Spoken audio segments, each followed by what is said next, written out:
I think the good news, if you're looking at factors that will attract international investors, is that the default rate is much lower than for global peers.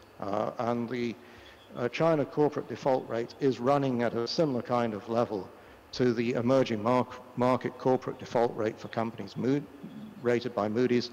And it's well below the global corporate default rate.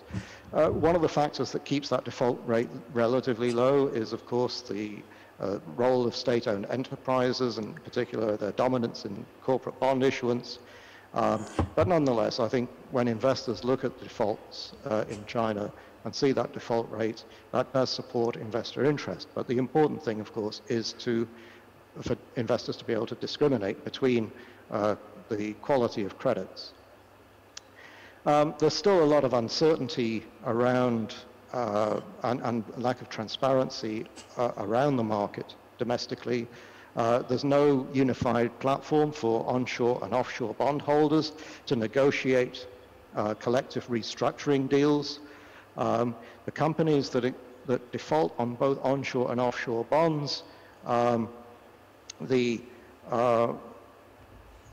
transparency remains still something of an issue. There are uncertainties around whether and how offshore bondholders can enforce their claims against onshore assets.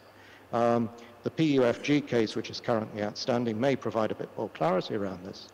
And the data available on recoveries is pretty limited, but it does suggest that recovery levels are very varied. And again, investors are not just looking at default rates, but they're also looking at recoveries as well, and how much can they get back in the event of default.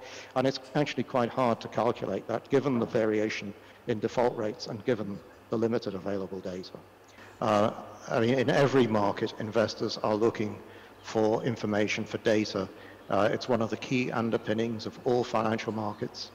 And the default experience that I talked about is not necessarily a bad thing from the point of view of investors.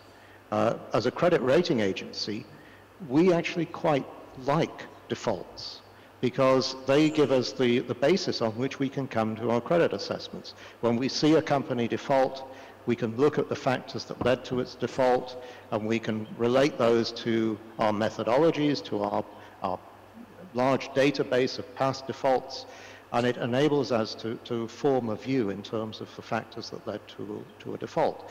And investors look at that in very similar terms.